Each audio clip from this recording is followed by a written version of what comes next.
안녕하세요. 저는 올해 40살 초반이 된 여자입니다. 많은 사람들의 사연을 들으니까 제 과거의 일들이 생각나는데요. 저는 정말 드라마 같은 인생을 살았다고 해도 과언이 아닐 정도의 인생을 살았어요. 오늘은 여러분들에게 저의 이야기를 들려드리려고 이렇게 사연을 씁니다. 저는 어렸을 때부터 좋지 않은 가정 환경에서 자랐어요. 저와 오빠, 그리고 엄마와 아빠. 이렇게 4명이서 살았는데 엄마와 아빠는 틈만 나면 싸우셨거든요. 엄마와 아빠가 싸울 때는 집안이 한바탕 뒤집어졌죠. 싸우는 이유는 어머니의 불륜, 아버지의 도박, 그리고 알코올 중독과 같은 다양한 이유가 있었어요. 저는 부모님께서 싸우시는 소리가 너무 무서웠고 항상 울면서 귀를 막고 방구석에서 혼자 이 싸움이 끝나기만을 기다리고 있었는데 그럴 때마다 저희 오빠는 방 안에서 저를 침대에 눕힌 채 이불 속에서 노래를 불러주었어요. 오빠는 노래를 정말 잘 불렀는데 그 노래를 듣고 있으면 거실에서 부모님께서 싸우시는 소리가 전혀 들리지 않고 감미로운 오빠 목소리에 집중할 수 있었죠. 오빠의 꿈은 가수가 되는 것이었는데 부모님께서는 돈 안 되는 직업이라며 의사, 검사, 판사 이러한 직업을 원하셨기에 오빠는 가수의 꿈을 펼치지 못했어요. 그래서 부모님이 싸우실 때마다 저에게 오빠가 만든 자작곡을 불러주었습니다. 오빠의 노래를 들으면서 저는 잠에 들었고 부모님이 싸움이 끝나면 오빠가 슬금슬금 거실로 나가서 널브러진 물건들을 다 뒷정리를 했어요. 싸움의 끝은 항상 엄마는 밖으로 나갔고 아빠는 술만 마셨죠.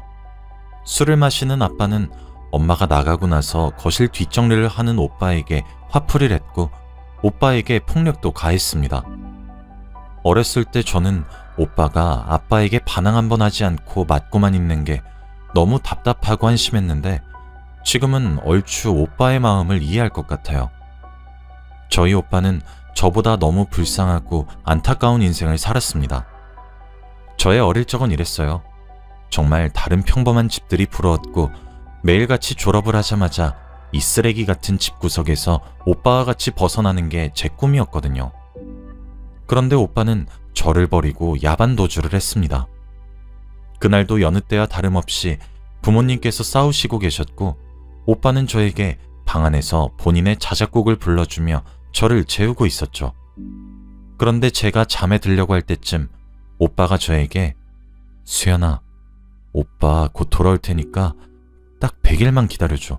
알겠지? 라고 하며 조용히 침대에서 일어나 방문을 열고 나갔어요. 그게 제가 본 오빠의 마지막 모습입니다. 저는 오빠가 100일 동안 자신을 폭행하는 아빠를 신고하려나 보다 싶어서 딱히 붙잡지 않았고 날짜만 열심히 세고 있었어요. 그런데 100일이 지나도 오빠는 돌아오지 않았습니다. 오빠는 100일 동안 연락 한 번 없었고 집에도 들어오지 않았죠. 제가 의지할 사람은 오빠밖에 없었는데 이 집구석에서 저 혼자 남겨지니까 오빠가 나를 버렸다는 생각이 들면서 너무 슬프더라고요. 그때는 연락할 방법도 없었고 오빠는 성인이었던지라 찾아다닐 수도 없었습니다. 울면서 동네를 다 헤집고 다녀도 오빠는 없었고 야반도주라서 아무도 오빠를 본 사람도 없었죠. 저한테 늘 따뜻하게 대해주던 오빠가 저를 버렸다는 것이 실감이 나지 않았고 오빠 없이 혼자서 아무것도 할 수 없는데 이렇게 무책임하게 저를 떠난 게 너무 미웠어요. 오빠가 집을 나간 동안 부모님은 결국 이혼을 하셨고 집에는 저와 아빠만 있었어요. 저는 아빠와 제가 둘이 남겨지게 되면 아빠가 저에게 폭력을 가할까봐 최대한 둘이 붙어 있지 않으려고 했지만 엄마와 이혼을 해서 싸울 일이 없어서 그런지 아빠는 저를 때리지 않으셨고 집으로 와도 술만 먹고 계셨죠. 그렇게 한 지붕 아래서 서로 아는 체 하지 않고 각자 생활했습니다. 저는 고등학교 졸업을 하자마자 독립을 하자는 생각으로 공부를 정말 열심히 했고 좋은 대학교를 갈 수 있었습니다. 그런데 제가 생각을 하나 못한 게 있어요. 바로 등록금입니다. 저희 집은 정말 뼈저리게 가난했기에 대학교 등록금을 낼 수 있는 돈이 없었어요. 그래서 어쩔 수 없이 저는 대학교를 진학할 수 없었습니다. 고등학교 졸업을 하자마자 돈을 제일 많이 준다는 공장에 취직을 했고 혼자 돈을 악착같이 벌었습니다. 그런데 제가 돈을 버니 갑자기 아빠의 태도가 달라졌어요. 바로 그만둔 줄 알았던 도박에 다시 손을 대신 겁니다. 그때는 월급을 현금으로 받던 시절이라 저 몰래 제 월급 봉투에서 한두 푼씩 가져가셨는데 점점 가져가시는 액수가 커졌죠. 처음엔 저도 몰랐어요. 그런데 월급이 점점 줄어들고 동료들과 다른 액수에 의심을 했고 그 범인이 아빠인 걸 안 뒤 아빠에게 가져가지 말라고 화도 내보고 숨겨도 보고 다 했지만 그럴 때마다 아빠는 눈이 반쯤 뒤집어져서 돈 가져오라며 저에게 성화를 내며 난리였습니다. 저는 친구에게 제가 벌었던 돈을 맡겨달라고 한 채 돈이 어느 정도 모였을 때 집에서 최대한 멀리 떨어진 곳으로 독립을 했습니다. 20살에 타지에서 혼자 생활하다 보니까 정말 무섭고 외로웠는데 그 집구석에서 사는 것보단 나았죠. 그런데 저는 오빠를 정말 찾고 싶었습니다.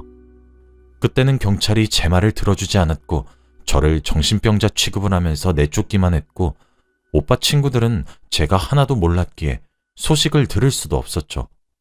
살아있는지 죽어있는지라도 확인하고 싶어서 가족관계 증명서를 떼면 오빠는 아직 잘 살아있었어요. 그렇게 오빠 행방은 알지 못한 채로 저는 혼자서 살고 있었습니다.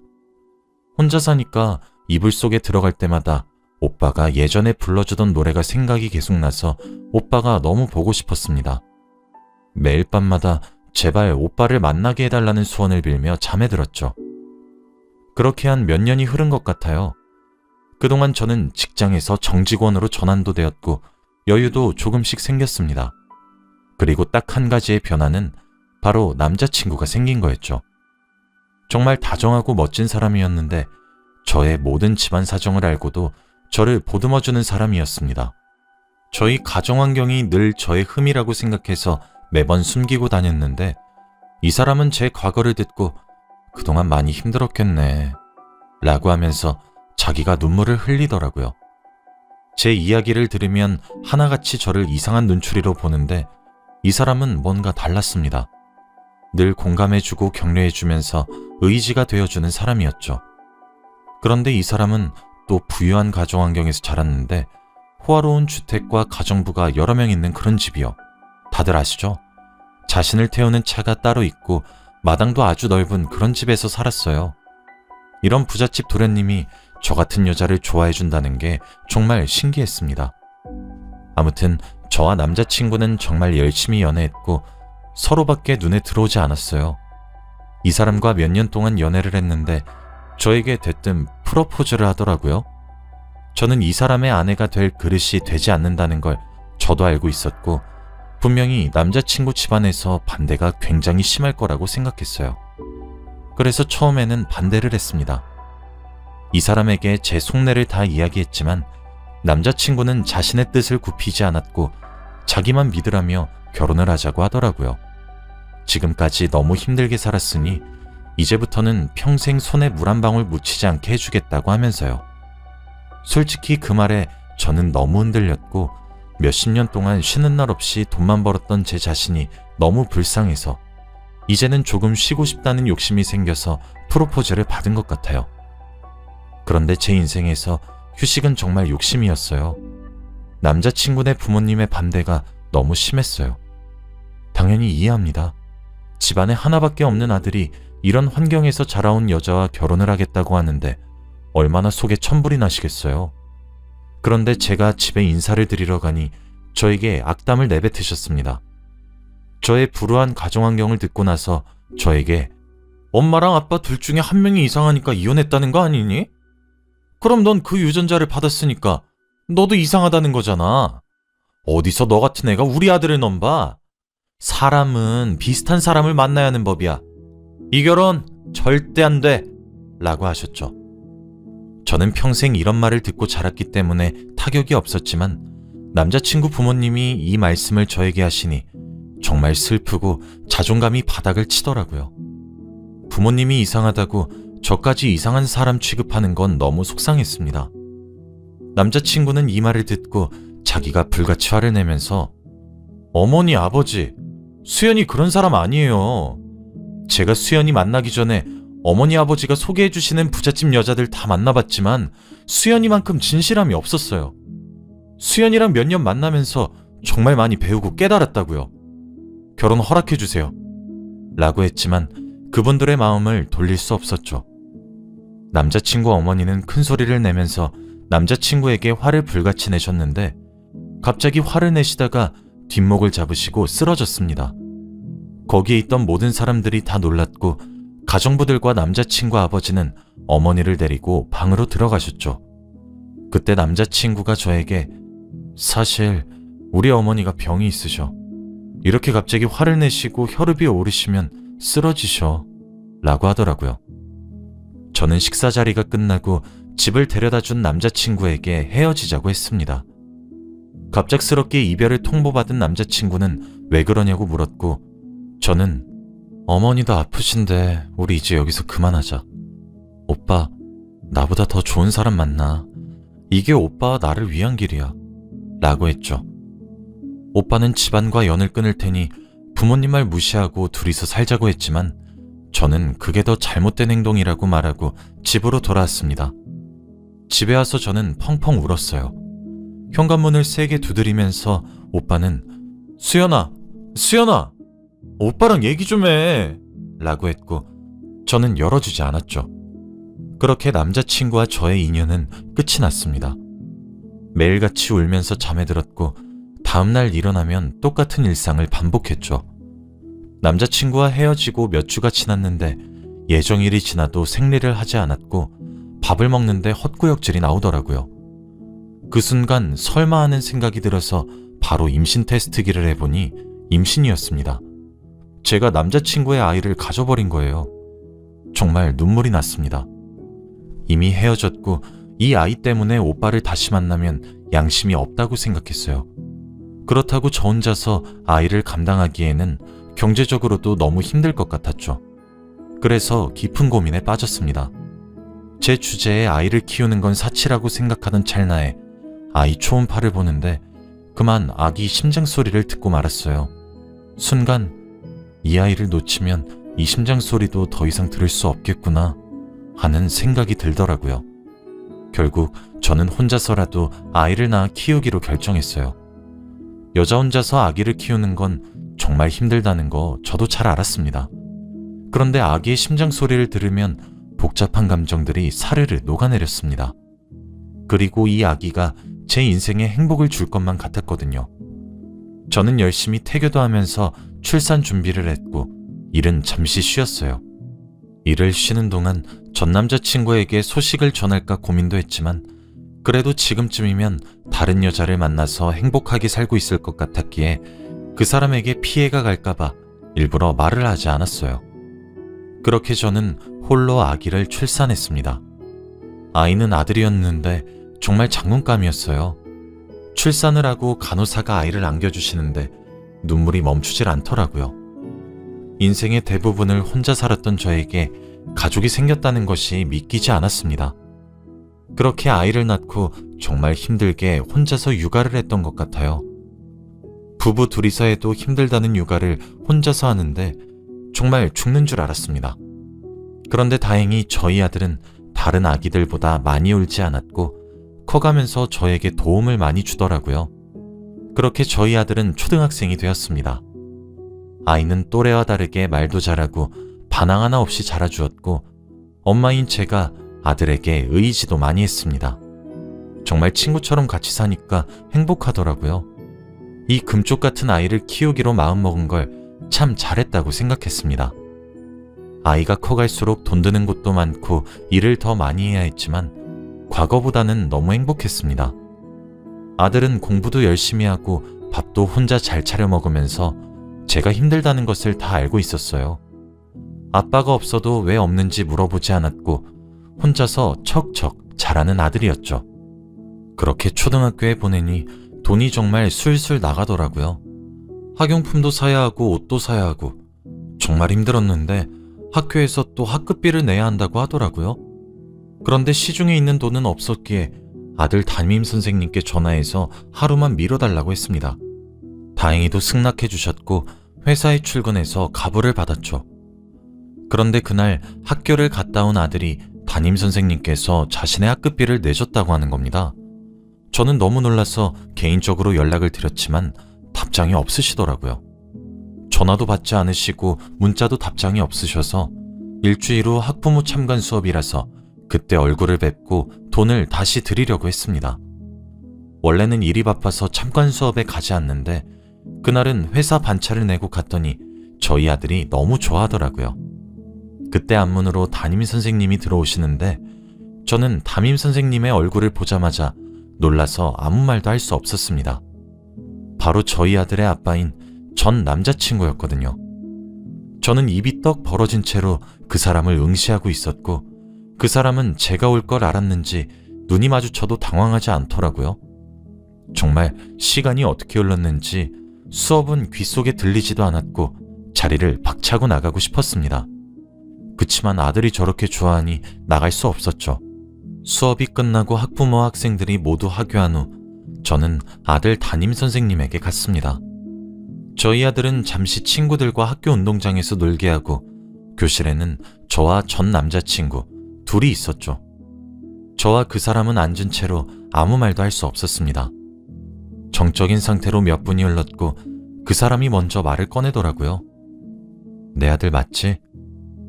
거짓말을 해서 아니라고 할까 했지만 저희 아들이 그 사람과 너무 닮았기에 아니라고 할 수 없었어요.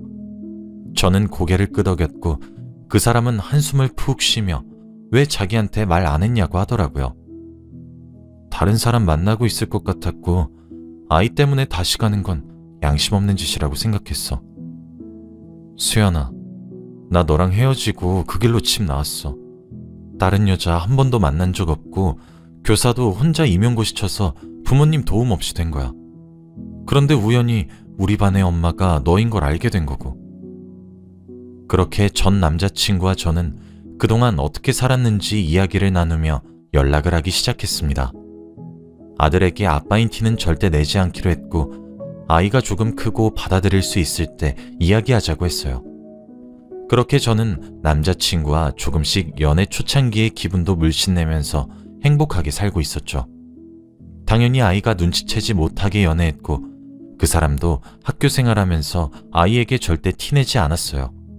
정말 인생에서 제일 행복한 나날을 보냈다고 해도 과언이 아닌 몇 줄을 보낸 것 같네요. 그런데 하늘도 무심하시지. 제가 행복한 꼴을 도저히 못 보겠던지 제가 암에 걸리고 말았습니다. 나이도 30대 초중반이었는데 배가 조금씩 아팠던 게 낫지 않아서 병원에 가보니 대장암 초기라고 하더라고요. 저는 너무 당황스럽고 순간 아들의 얼굴이 머릿속에 지나가면서 어떻게 해야 할지 몰랐습니다. 의사 선생님 말로는 지금 당장 수술하면 살 수 있다고 했지만 저는 수술비가 없었어요. 아이 아빠는 집을 나와서 이제 부잣집 사람도 아니었기에 빌리기에는 너무 미안했죠. 저는 우선 검사 결과지를 들고 병원에서 나가고 있었는데 갑자기 제 귀에서 익숙한 노랫소리가 들렸습니다.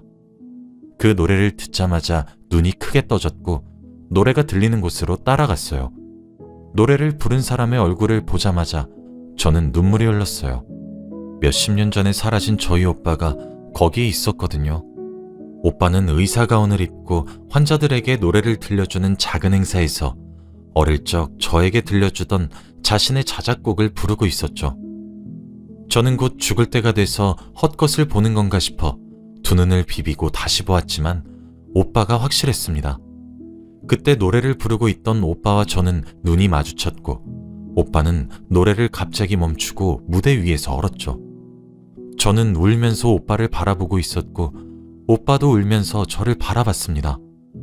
관객들이 갑자기 노래를 멈추고 우니까 오빠의 시선이 향하는 저를 바라봤고 저는 시선이 민망해서 자리를 피했죠. 그때 오빠가 뒤따라 나와서 제 손목을 잡았습니다. 저희 둘은 아무런 대화를 나누지 않았고 바로 안으며 펑펑 울었어요. 조금 진정이 되고 나서 오빠에게 덜컥 화를 냈어요. 도대체 어디 있었어? 왜 연락도 안 하고? 오빠가 나 버린 줄 알았단 말이야. 저는 그렇게 오빠의 이야기를 들을 수 있었습니다. 오빠는 그때 의대에 합격해서 등록금을 벌기 위해 하루 종일 일을 하는 곳으로 들어가서 혼자 등록금을 벌었다고 해요. 그렇게 겨우 돈을 벌고 의대에 합격했는데 생각외로 공부할 게 너무 많았고 집으로 갈 수 있는 시간이 나지 않았지만 겨우 시간을 내서 집에 가니 그땐 이미 제가 집을 나가고 없었다고 하더라고요. 연락을 할 수도 없었고 아무도 행방을 몰라서 오빠도 저를 찾고 있었다고 했습니다. 오빠는 이야기를 다 끝내고 제 손에 있던 검사지를 발견한 후 그거 뭐냐고 물어보더라고요. 저는 아무것도 아니라고 했지만 오빠는 검사지를 빼앗아서 읽고 표정이 굳어졌습니다. 오빠는 자신이 수술해주겠다며 지금 당장 입원하라고 했지만 저는 할 수 없었죠. 왜냐면 수술비가 없었으니까요. 오빠는 제 상황을 눈치채고 제 어깨를 잡으며 수연아, 이제 돈 걱정하지 마. 수술비 오빠가 낼게. 그동안 오빠가 못해준 거 갚는 거니까 부담 갖지 마. 라고 했죠. 그날 저는 바로 그 병원에 입원을 했고 입원 소식을 듣고 아들과 아이 아빠가 왔습니다. 저희 오빠는 제 상황을 다 듣고 아들 보고 네가 내 조카구나 하며 안아주었어요. 아들도 다행히 저희 오빠를 좋아하는 듯 보였고 저는 바로 다음날 수술을 했습니다. 오빠의 수술 솜씨는 정말 좋았고 완치도 빨랐어요. 다행히 초기에 잡아서 정말 운이 좋다고 했습니다. 아들은 이제 고등학생이 되어가고 있고 사춘기가 와도 저에게 반항 하나 없이 지내주고 있고 그동안 아이 아빠를 소개했습니다. 처음에는 당황하는 듯 했지만 나중에는 예상하고 있었다고 하더라고요.